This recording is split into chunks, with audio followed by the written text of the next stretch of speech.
Stephen, talk about your relationship with this foundation. It's something Jimmy's been a part of, obviously, for a long, long time. Yeah, I mean, Jimmy's obviously been such an instrumental friend and proponent to Auburn, but also to our family. He's been so supportive and so incredible to me. And, this is actually my first time actually being at the dinner because I obviously wasn't at celebrity status where I was going to get the invite as an assistant coach. So it's an honor to be here and just really excited to support them and see so many, young incoming Auburn students here tonight. So it's just an honor to be a part of it. Coach, what do you want to tell your fans and your alumni about your off-season? What's going to happen this off-season and the coming season? Yeah, I mean, the offseason is going to be incredibly important for us coming up. Our guys are going to start trickling in here over the next couple of weeks.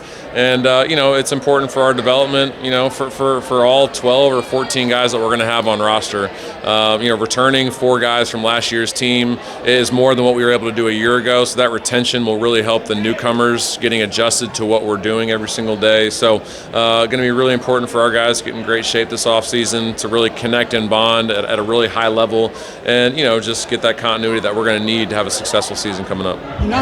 You announced a game against Wisconsin, is that right? Yeah, play Wisconsin in a neutral site in Nashville coming up. Nashville's been such a great hub for Auburn alumni and Auburn fans. We get a ton of support anytime that we're at the SEC tournament, but also Huntsville is really close and right down the road, and we're able to get a lot of draw from that area as well. So Wisconsin will travel well too. It'll be a really, really cool matchup. I think there'll be a lot of fans from both teams there, and we're really excited about playing a really good team. Now that you've had some time to think about it, what are your big takeaways from year one as a head coach? What did you learn about yourself? Yeah, I think, you learn a lot in the flow of the season as far as things that you can be doing better, and that's things that you try and implement as you go. For me, the biggest thing that I learned was how I wanted to piece together my team for this next season. I was incredibly grateful and thankful to all the guys that we had on last year's team, but I think I realized some of the pieces that I really needed in order for us to be successful, and we try to go out there in the portal and find some of those guys to surround guys like Tahad and Kevin Overton who are coming back, and be able to get bigger, right? Get a little older. We were really young this past season. I think that really showed in certain situations.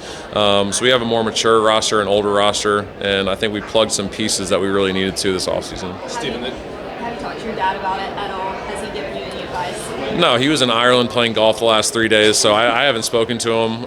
I just saw him walking with a big orange jacket, so I'm sure we'll catch up at some point. But no, I mean we've been so busy since we got back from the NIT in Indianapolis that we haven't really had time to catch up. He's just like you guys; he follows it all on Twitter, and I'm sure we'll debrief at some point and kind of talk through it.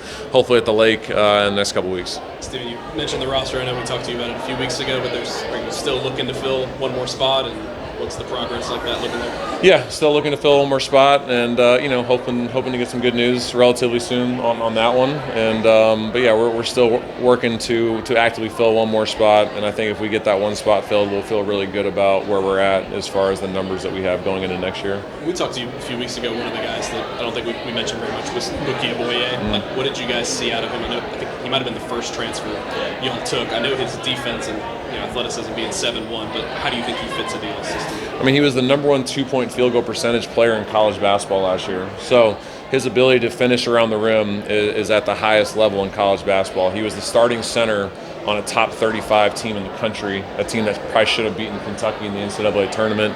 And, he's just got a lot of untapped potential. He was 6'4" a couple of years ago. He was like a point guard coming out of high school.